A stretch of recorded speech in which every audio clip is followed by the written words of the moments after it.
Jonathan, it's June. Here we go. I think that weekly podcast schedule is officially broken, but we are.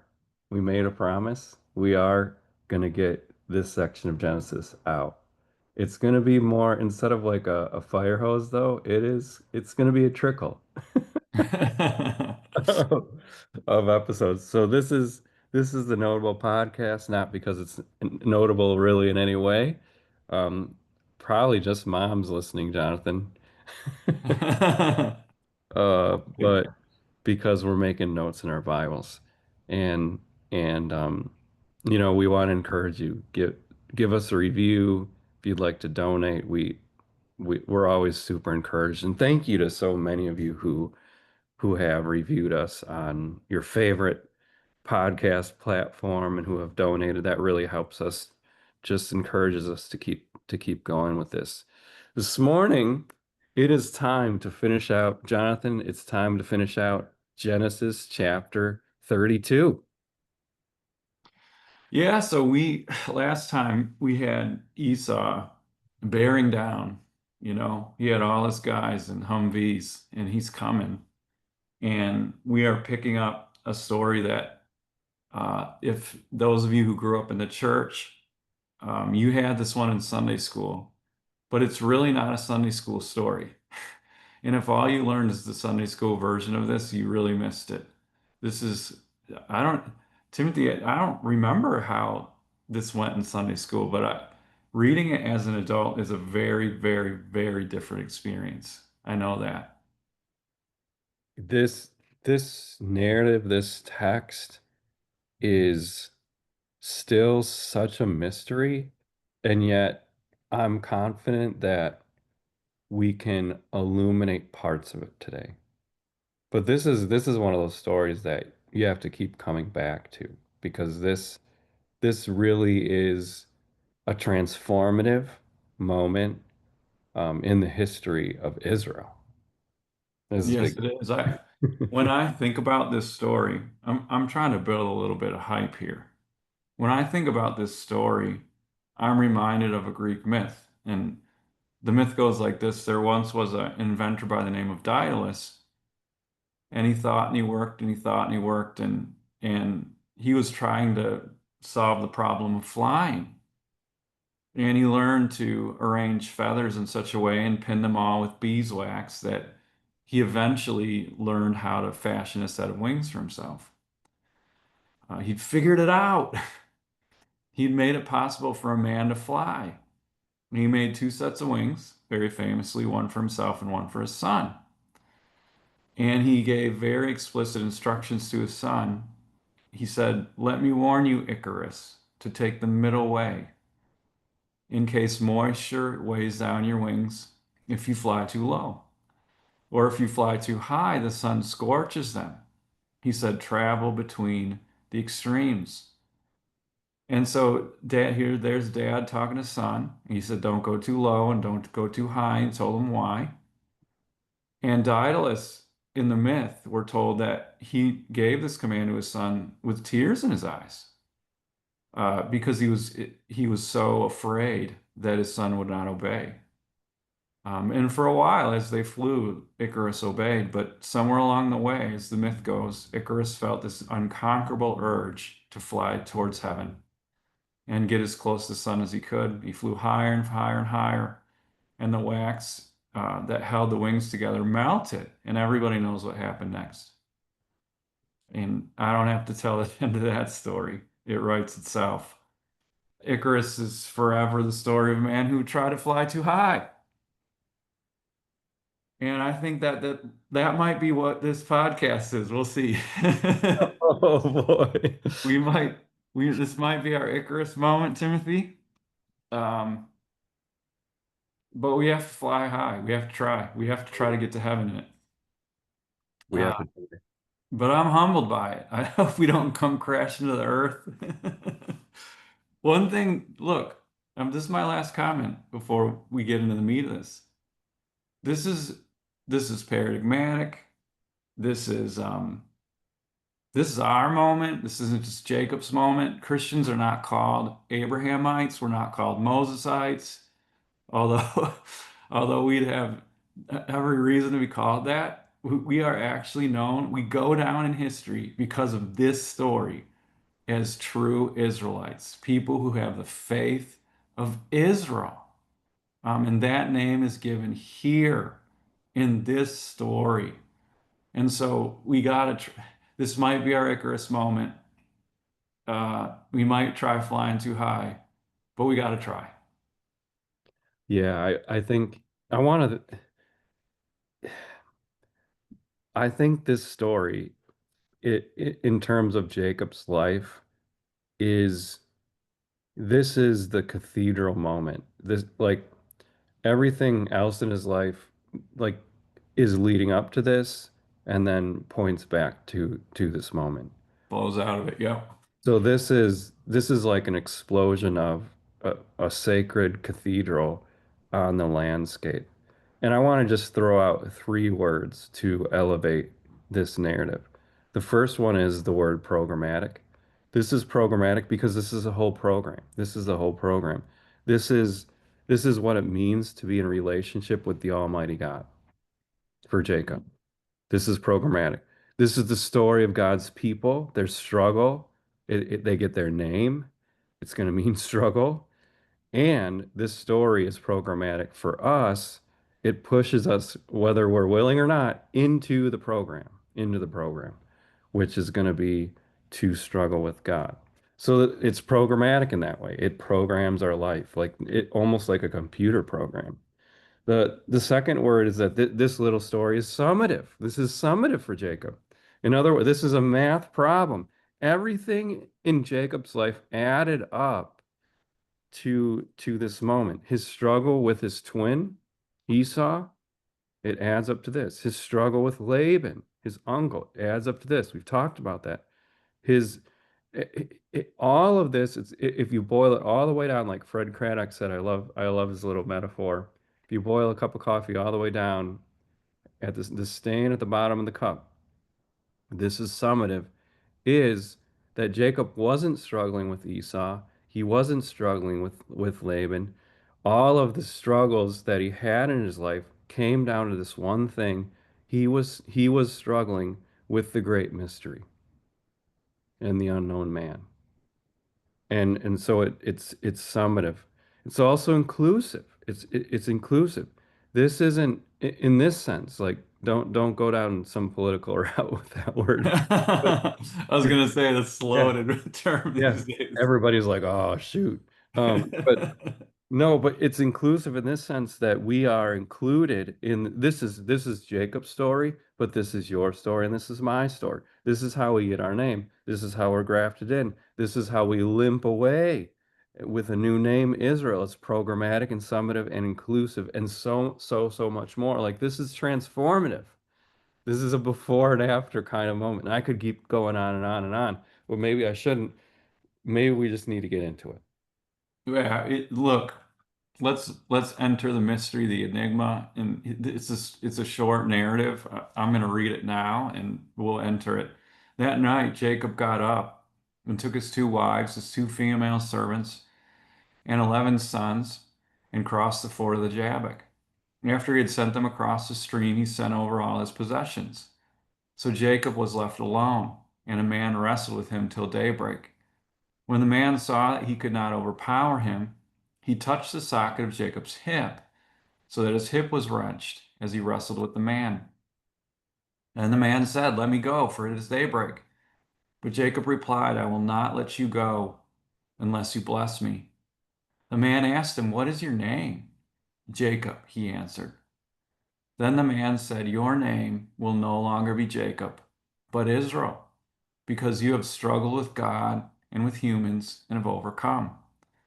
Jacob said, "Please tell me your name." But he replied, "Why do you ask my name?" Then he blessed him there. So Jacob called the place Peniel, saying, "It is because I saw God face to face, and yet my life was spared." The sun rose above him as he passed Peniel, and he was limping because of his hip. Therefore, to this day, the Israelites do not eat the tendon attached to the socket of the hip, because the socket of Jacob's hip was touched near the tendon. It's God's word. I don't know how you want to start into this, Jonathan, but what I was thinking to do is to talk about one adverb and to kind of spin around it for a little while. It's right away in the opening verses where he said, "So Jacob was left alone." So Jacob was left alone. And I wanted to get into it like this. It's so in so many different ways, like it's so interesting how the story is set up. Jacob, we're told like we get these little details that he sent his family across the Jabbok River, and he leaves them there, and then he fords his way back, and he's left alone, and then we're the narrator actually, it's so ambiguous and enigmatic. We don't know why Jacob does this. So some people, I always like to wrestle with this is a matter of interpretation, right? And I always wonder like what role the eighth commandment has in interpreting texts. And maybe that's neither here nor there. Like, do we want to read people up or down? Some people read Jacob, some interpreters read Jacob really far down. And they actually think that one of the reasons he did this was because before this encounter, he's an absolute coward.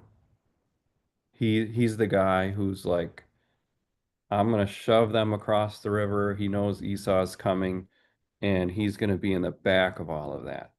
And so they think of him as a cowardly um, soldier, weak man who's not quite ready to meet his brother.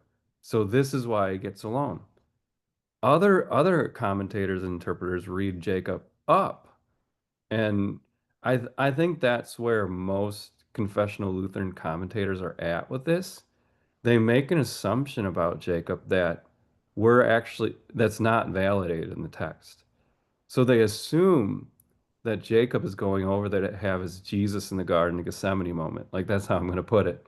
Where like actually what he was doing was he gets behind his family. The reason why is because it's his full intention to get down on his knees and pray, and that this then is he's going to wrestle salvation and rescue for his family out of God, whether God liked it or not. And so it's his full intention to have this encounter with God in prayer. We're not told. We're actually not told. Well, I don't know if you wanted to get into that a little bit more, Jonathan. Do you have opinion on if is this cowardly Jacob or is this prayer warrior Jacob? Which one? I'm not, I'll be honest, I'm not, I know that the debate exists, and I know some people like will preach whole sermons based on a soft, a very soft data in the text going one way or another. Like, here's Jacob being, this is what it means to be a true man and stuff like that. I don't buy it. I don't think there's enough um, grounding in the text to say much about it. So I don't. I'm really more interested in other things. Yeah, so like what happens next, no matter what Jacob's true intentions were in getting behind his family and getting alone, what we're told is, and this is where the mystery begins, is the verse continues. It says, "So Jacob was left alone, and a man wrestled with him till daybreak." And this is the mystery then. And the way I picture it, Jonathan, at least is it for you NFL fans out there, Jacob's getting he's all by himself, and then it's like um an NFL safety with an unwitting receiver just comes out of the darkness and clobbers him and takes him down to the ground. And they wrestle. That's what we're told. Like they wrestle, and it's like a single leg takedown here, an arm bar, like, and I never wrestled, so I don't know all the moves, but these guys were going were going at it. And I just want to just have this reflection about wrestling. Wrestling's not like basketball, and it's not like baseball. Wrestling has 2 minute periods for a reason because um, wrestling is an exhausting sport. And these guys went at it all night. I And Jake, mean, yeah, no, you have. no I idea like who. how you're awakening our imagination in a good way, just like the narrative does. Like for that one, like here's a little bit more background. We've already talked about this just a little bit, but Jacob would have been a well-built man. And this is not hard to discern from careful reading of the Bible at all. Uh, he might have got it from his mom, um, because his mom, we're told, is not only beautiful in the Bible, but we've known in this podcast before that she also had Herculean strength, at the well. And Ro- Jacob's, I think you called her robust, right? She, I get in trouble for that. I get in trouble for that. Ja- Jacob was strong. And we noted that when he handled that monument-sized stone by himself. And keep in mind that he had a strong constitution as well. He was a shepherd. He stuck out years in hard weather outside with herds, and it wasn't a problem from him. He was not a lightweight of a man. And this man, I don't know when you wanted to drop some clarity on the man. Are we waiting with that? I think we're waiting with that yet. It's still this is the great mystery, right? Okay, we'll wait with it. And this man attacks him. That's how I envision this. And it sounds like that's how you envisioned it too, that this guy just comes at him. And I don't see this as sporting. I don't. You don't do this in the dark of night at a high school wrestling match. Like this is the dark of night. Some guy comes out of nowhere and tries taking him down. And it's round after round after round that Jacob's going at it with this man. They'd collapse, they'd go at it again, they'd collapse, and they'd go at it again. And that's how it is. And this is the first Icarus move for me, Timothy. And I do think we have to move into that, like try to make some meaning in that. And that's an Icarus move to do it. But So, it's like you said, we can't make too much of this. This is summative. This is a central scene in Jacob's life. Um, what is Jacob's life about? We can characterize it now very clearly. Jacob's life is characterized by struggle. It is characterized by wrestling. I mean, we can think it looks like you're wanting to say something, and I don't want to well, get in your way. well, Jonathan, like I think we can even be more specific than that. It's characterized by anonymous struggle and by an unknown person being his adversary. And that's what makes the story so programmatic and summative. It's a And crystallization of his life in one moment, like a perfect crystallization. and not only his life but ours, because so much of our life is spent saying like why and who's doing this to me and everything you like on the you think that your adversary is your evil twin Esau, or you think that it's your um, unloved wife Leah, or you think that it's your uncle Laban who's always you know trying to steal from you. And what we're really understanding is that all of this wrestling, all of this assault, all of this opposition, really leads on up to saying none of you're not identifying the true adversary or the true opposition. It's actually the unknown man.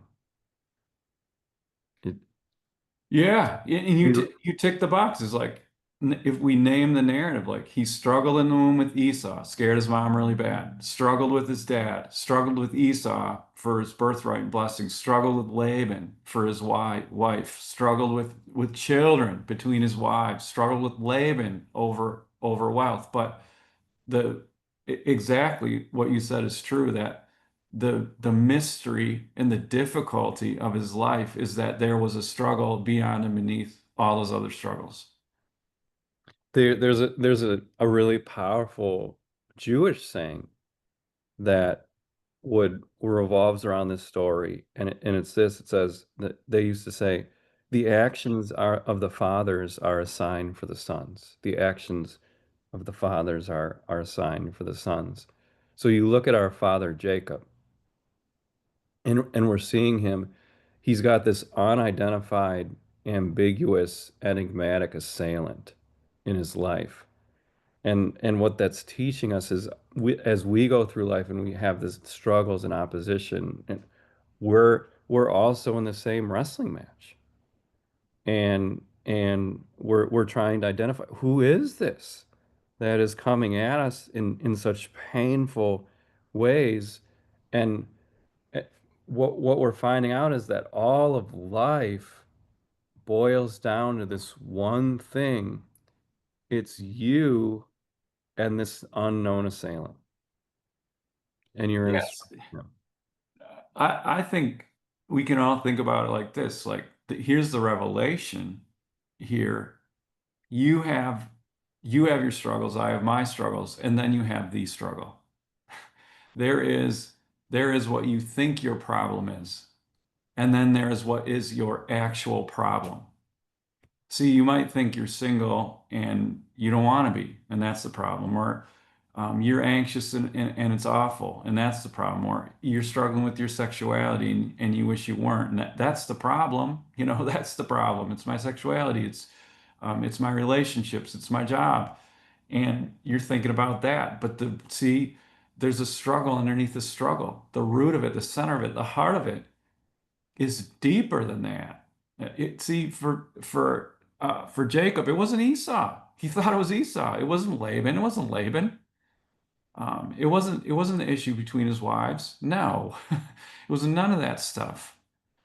He was struggling, well, with, okay, And struggle now, with that, wrestle with that. yeah, like with this ambiguous assailant who tackled him in the middle of the night. And I guess I think it's now where we need to move into the next verse, and what we're told next in the narrative. This is verse 25. When the man saw that he could not overpower him, he touched the socket of Jacob's hip, so that his hip was wrenched as he as he wrestled with the man. So, and I want to just stop there, and just ponder this with everybody for a second. What we have here, and I don't. This is where we have to go beyond Sunday school, and I think we can.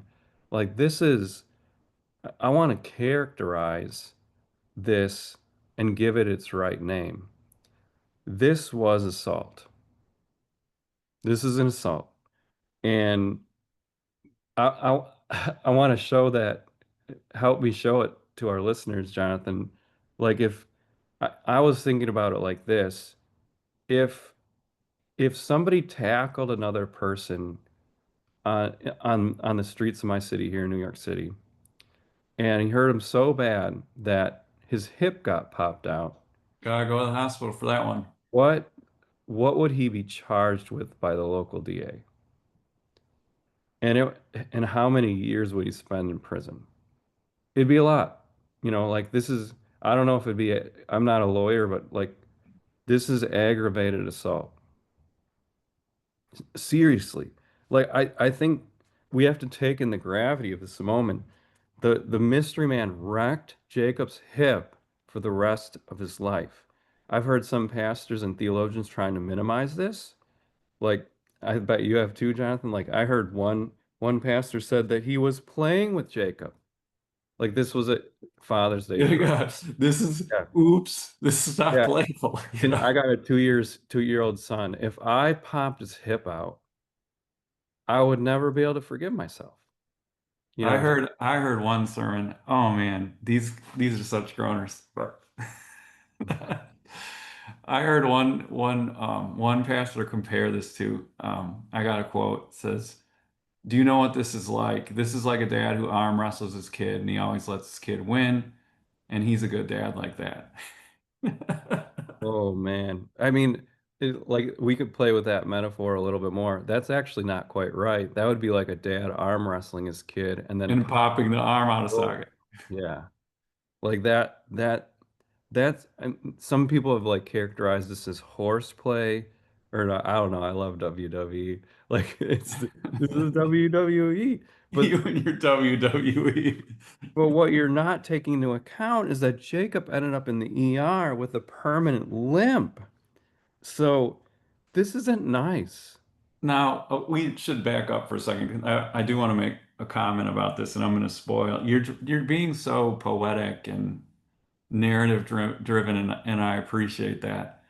But there's just a little bit of theology that I want to unload for a second, and you can yell at me about this later. But we do find out later in this story that this is omnipotent God that Jacob names God later, and we'll get bring more clarity on that. But we do we here's what we see. At least momentarily, we do see a bit of mercy here, in the sense that here's Jacob, and he is wrestling with God here. And so what we have here is a wrestling match between omnipotent God and very limited Jacob. And it is remarkable mercy that God makes it a match. It is that there is that much mercy that God allows him to stay in it. But I agree with you completely that the end result of that, where Jacob gets his hip popped out there, and that the Lord does it, we find out that in the Hebrew, it was with the merest touch. You know, he touched him, it says in the Hebrew.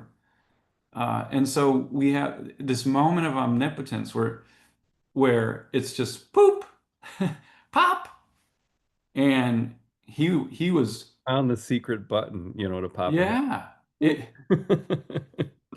And it's in this moment, like this is what I want to point out about it. It's in this moment when Jesus says, "Let me go for its daybreak,"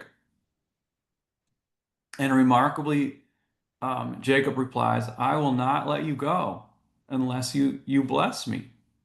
And so you already there were two things I want to say about it. And the first you covered quite well, and I appreciate it. And it's that here, um, Jacob really does get hurt. You know, he absolutely this is a dislocation. You know, I don't know. I remember a friend who had his shoulder dislocated playing football. Maybe you remember that, Timothy. I know you were there too. This is a bigger joint. This is, It requires so much more force to pop it out too. yeah, this is not a shoulder, you know. This was a massive dislocation. This is a he was this was a disablement. And so that's the first thing.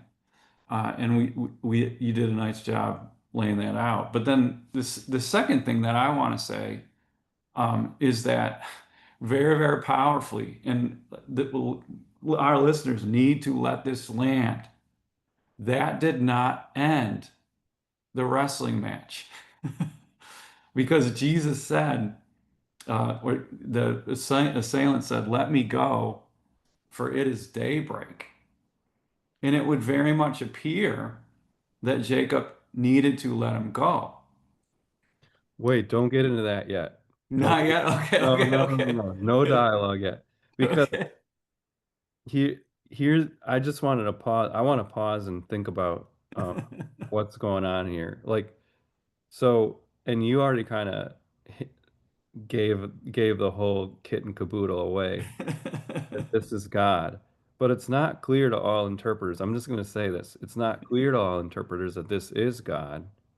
And I, so some interpreters, I'm just going to give the interpretive options here.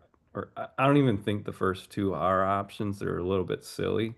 But just to um, give the scholarly debate around this issue, like who is this unknown and anonymous assailant? Some people actually think that this is an ancient river troll. So I know. you have to go you have to go to the fables that you used to read as a kid, and the troll would be like, solve this riddle or something, and then I'll let you pass.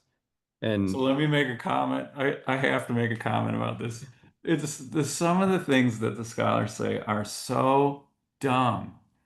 I had they are. I had a I had a professor and he was a good man. But I had one professor who said, "It is a mercy." He made this comment about like other people who have the title doctor and stuff like that. And he said, "It is a mercy that so often God locks up these so-called smart people inside seminaries." And I'm not making comment about the seminary in our church body at all. Um, but he said it's such a mercy that these guys get locked up in seminaries so they can't hurt real people in real congregations. Can you imagine say can you imagine, look at this river troll? So dumb. Oh, the dumbest things they say. But I Yeah. think it's good to to know like what some of the radical opinions are that are out there. So some people do think that this is some sort of spirit animal or sort of a dark creature out of the the deep recesses of the earth that is now coming at Jacob. And it is a little bit silly here, and this is where I want to go with it. And this is what's so sort of breathtaking about it, is that we are going to identify this man as Jesus. And we already kind of have gone down that path a little bit. But here's Jesus then, and he's got the secret buttons, kind of like, I don't know how my wife does it, but she knows how to undo strollers when you know how you have them in the car and then you I know. I was like, how hit the does this thing secret work? button. How do you open this thing? But Jesus is like that. He knows the secret button for a hip and he goes boop. And what's so this is not the Jesus that we have come to expect. This is very subversive, and because normally Jesus reaches out and touches the hip and heals it, or and he sees lepers and he sees the lame and he helps them to walk, and they end up jumping up and down, and here Jesus in this incredible reversal finds the secret button for the hip, tackles Jacob, and he ruins it. And we know that this is Jesus because the book of Hosea is so helpful here that he did this in the book of Hosea. It says, as Jacob wept and begged for his favor. And so, like, that's where I want to just pause for a second because I know you want to advance and get into the dialogue, but I want to at least pause there, and say, and just say this, like, look, some of you are going to get that at a heart level, that Jesus is not always that guy who comes and makes the lame leap. Sometimes he's the guy who dislocates your hip. And there's like I said, some of you aren't going to get that yet. You haven't experienced enough life, but some of you are going to get it that sometimes God appears to be an assailant, and that you end up gasping for breath and with a broken hip, and it appears that he refuses to bless you. Like, this story is really honest about the way that life can really be as you wrestle it out with Jesus.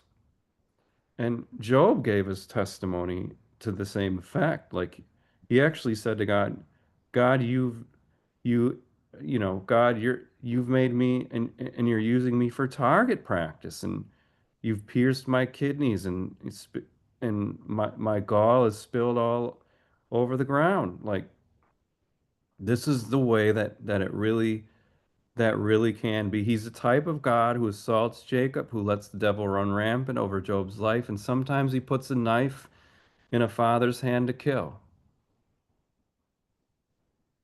And that's not comfortable, but it's true. I'm gonna drop it there. And because that's a real reflection about the way it is. It's programmatic. Yeah, and here's the mystery. This is the great mystery. So Jesus, this didn't end the match. I want to make the same application, but I'm going to do it a different way. That this didn't end the match. Jacob's no doubt in extreme pain, and he's not letting him go. And so Jesus has to say, "Let me go, for it's daybreak." And there's some theology in there to think out that there's a. It would appear to me that Jesus really did have to go at this point. There's a reason why God in the Bible showed up in dark clouds repeatedly, because his glory is too much for us. And there is a reason why the pre-incarnate Christ must not be seen fully in light, because he lives in unapproachable light. We cannot see God and live. We can't do it. And Jacob's reflects on that truth right here in this story. Jacob really did need to let him go, but he didn't let him go even after Jesus heard him. And I agree with you, Timothy. There's people who are listening to this and it's just not going to touch you. And I think there's two reasons why this might not touch a person. The first, um, actually, there's one reason, but there's two circumstances. The one reason would be because of spiritual immaturity. And sometimes spiritual immaturity comes from age. You're a younger, maybe you're a younger person. You really haven't had much time to reflect on God's word yet in your life. Maybe you're not even really 20 yet.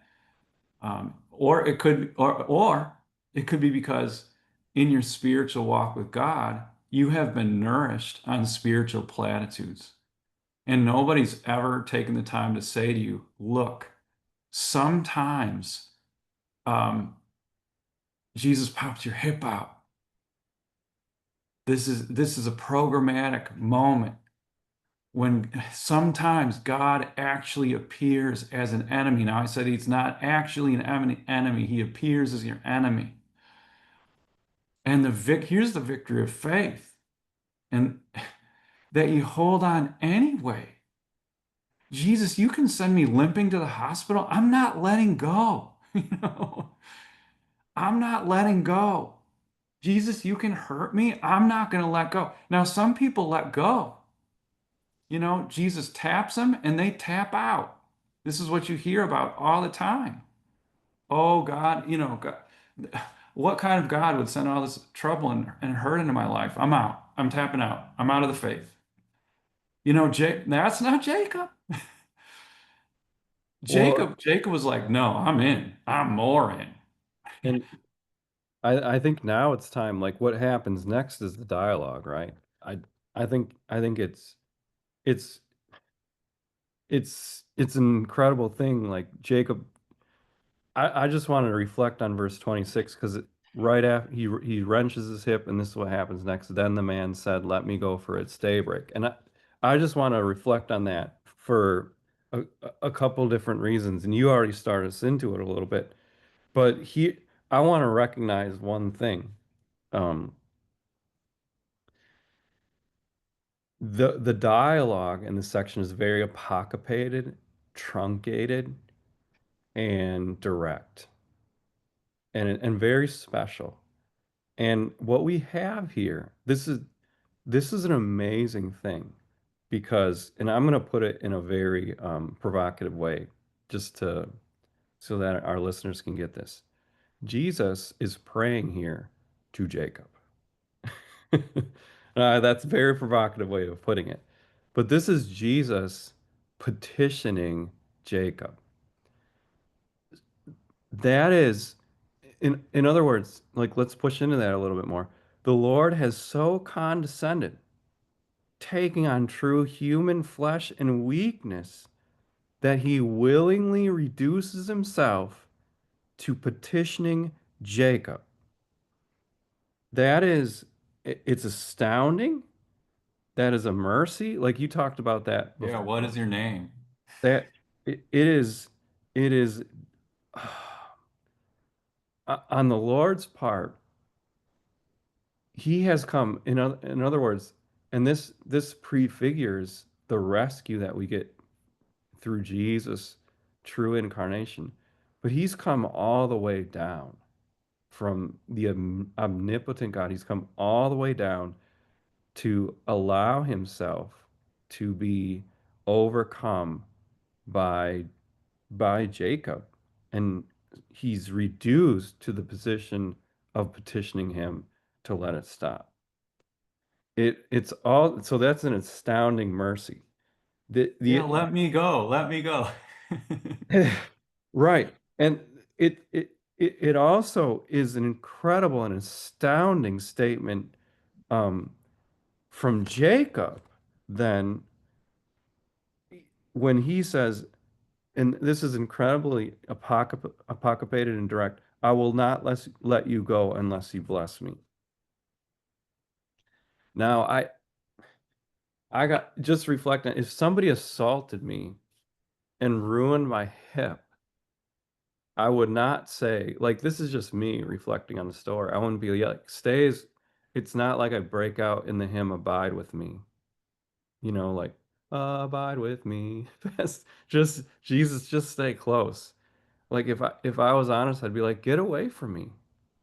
You're hurting me. I don't want you to be close. But Jacob,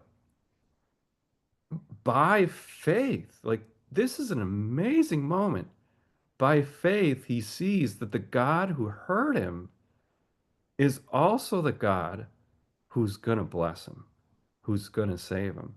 And he's holding on to him and he's saying, I'm not letting you go until and unless you bless me. It's And the victory of faith right you here. already said this. This is the victory. This is the victory of faith. Jesus, I'm not letting you go. All I see right now is assault and pain and suffering. But Jesus, I'm trusting in you that you're here to bless me.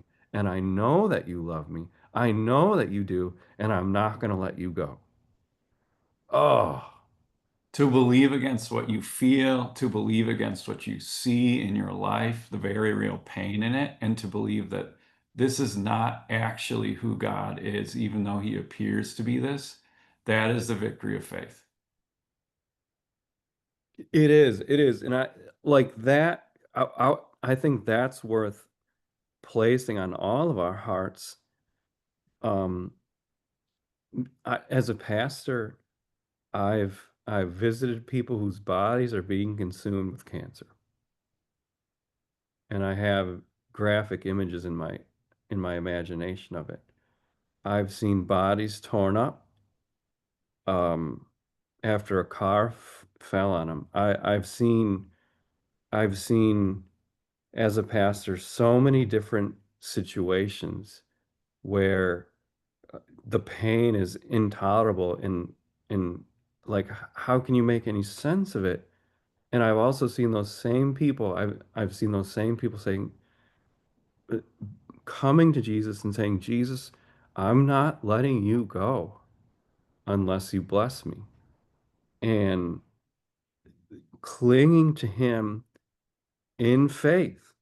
This is as a pastor, I often said, these are the moments when faith has to rise up, where none of it makes sense. You look at Jesus and he doesn't seem to be the Jesus that we know and believe in, and yet faith says, I know that you are. And the only way that we can get to that place is by remembering this is the same Jesus who died on the cross for me, who took on my sins. This is the same Jesus who redeemed me with his whole life and who rose powerfully from the dead. This same Jesus now is bringing me This pain and this suffering, this affliction, I'm not gonna let him go. Yeah, Jesus, that there's some I'm hearing and seeing in my mind so many situations with people, but it's true that Jesus disables us and to enable our most mature faith in him. You're right though, the dialogue there's so much depth in it. There's uh there's swiftness to it because Jesus then advances it.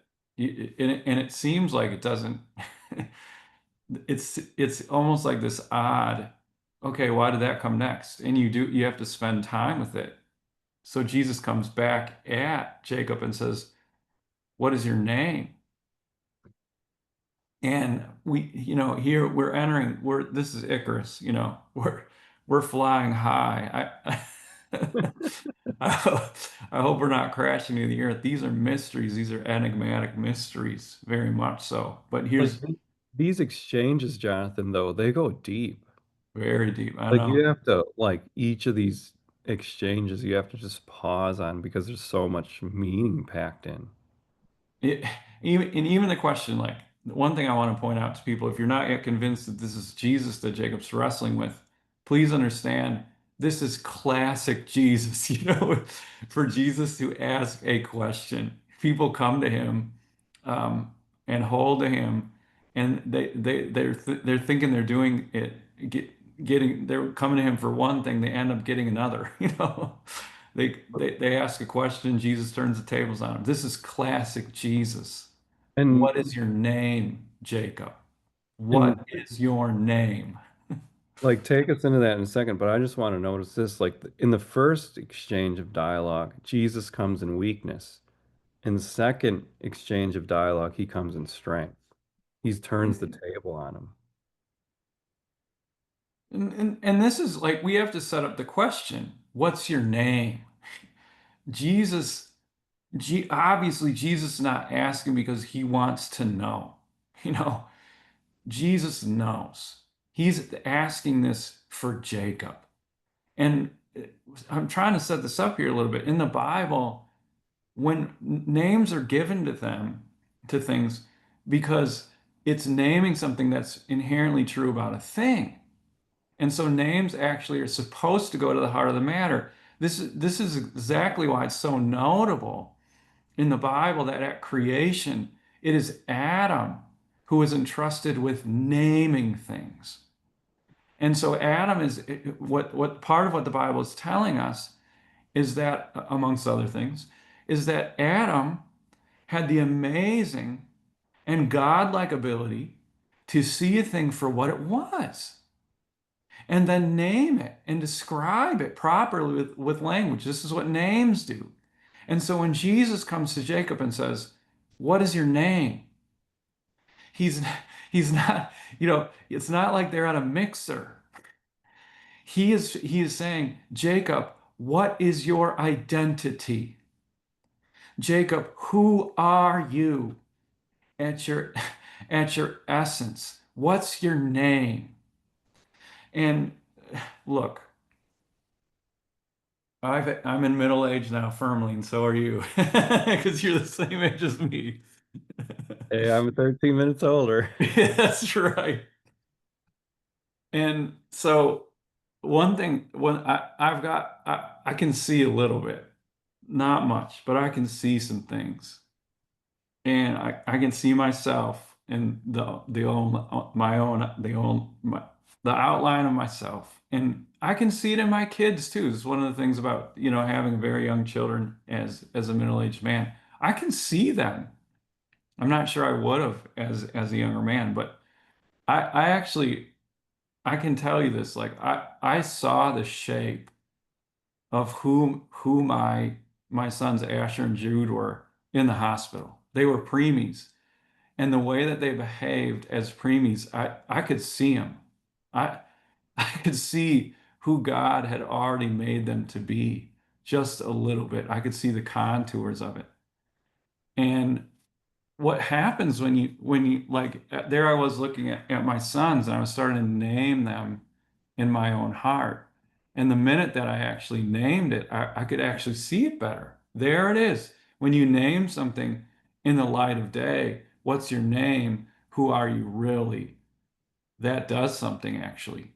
What, and this is where I'm actually inviting our listeners into the process. What's your name? Who are you in your life? Don't answer it right away. Don't, you know, I don't think Jacob like came out with it immediately. Ponder it. And actually have Jesus in this moment ask you, what's your name? And then answer it realizing Jesus isn't a therapist. He's not here to he's not here to affirm us. I'll tell you who I am, Jesus. Like, I'll be led for a second. I'll tell you who I am, Jesus. Jesus, I'm loved. I'm wonderful. I'm beautiful. Stop with all of it. Just stop, stop, stop. Jesus is not your therapist. He's your God. Who are you? Tell him the truth. Watch the scenes of your life pass before your eyes and name yourself. Jacob, name yourself. Tell, You just imagine this. Tell me, Jacob, who grabbed Esau's heel. Tell me who deceived his own father. Tell me who gamed Laban year after year, thinking he was doing it all himself. What's your name, Jacob? Well, I think what you're doing there, Jonathan, and I think it's right, is it's there's tremendous, this kind of cuts two ways because it does cut you down and it does bring you into the true realities. Like, yeah, like when Jacob responded to Jesus and he said, "My name's Jacob." You I imagine him, at least this isn't in the text, but I imagine him like after this long night of wrestling, kind of crestfallen. I'm Jacob. I'm a screw up. I'm a deceiver. I'm a mess up. And that's that is really like almost like he was defined by being a heel grabber from the very beginning and stealing the blessing and deceiving his father and all these stories that we've been going through. And I think for all of us, like that's the work of the law to realize, like, yeah, I, I I'm not the person that I want to be. And I think there's a part of us like that yearns to be everything that God has made us to be. And like, I don't know if the book of Revelation is on my mind and heart because we're told there, like the promise is that you'll get a new name. And it's not a name that we choose for ourselves. I think it's important to just say that. Like, it's not, you don't be like, I'm Jacob. The name is given by God. And I think there's a certain excitement to that and a yearning, like, whoa, when you get that new name finally, and you're like, really? That's Well, what you Jesus, see? here's what I'm trying to say. Like, on the one hand, this is the true pin. Jesus pinned him. What's your name, Jacob? And the book of Hosea says there was weeping and crying. This is very dramatic. This is very catalytic and cathartic. I think Jacob finally was able to look back at his life and be honest. I think this is confession pouring out of him. Jesus, I'm Jacob. And his heart's torn out. I'm Jacob. I don't Mm. want to be Jacob, you know? I don't want to be this way. I'm struggling, Jesus. And so that on the one hand, there's that, but then on the other hand, there's this. At the end, see, Jacob here comes the end of himself. He's exhausted. He finally confesses to Jesus who he truly is. I'm Jacob. I've been trying to do it myself the whole time. There at the end of himself, and this is true, this is the program, Timothy. There at the end of ourselves, we finally find Jesus. when we quit trying to do it ourselves, there is Jesus. And that's exactly when Jesus emptied Jacob of himself. He pinned him. And finally, there at the end of himself, Jesus declared, and he did it by declaration. He gave him a new name. There at the end of himself, Jesus declared him to be someone else. He said, because you've struggled with God and with humans and have overcome. And I hope that, our listeners are starting to see the shape of the gospel there at the end of ourselves, there at our quit, there at the end of our rope. We find Christ and his cross. Yeah. I mean, that's it. That's it. And he gets the name Israel. He gets his new name. Now it's interesting, um, and we'll talk about this more as we go along. Uh, in the narratives that come, he vacillates between the two names, Jacob and Israel. So Yes, he does. we're We have already to talk seeing, about that. they're saying, we're going to talk about that more. But here he gets a new name, and it's going to be Israel. And then Jacob, they're still on the name subject, and he says, "Please tell me your name," to this unknown man. And then he says, "Why do you ask my name?" Uh, because Jacob, by now, he knew who it was. And then we're told, then he blessed him there. Then he blessed him there. So the whole thing, it moves all the way to that beautiful conclusion where his struggle had finally ended, and everything that he had struggled for and to and against, all the stealing of the blessing from Jacob, uh, the deception of his father, all of it was for naught, because here, by faith, like this is the program, and this is the victory of faith. By faith, he refused to look at God as an assailant, but rather as a blesser. And now, for the first time, like this is huge. He gets his new name, and in a legitimate way, he gets God's blessing. He didn't steal it this time. He received it by faith.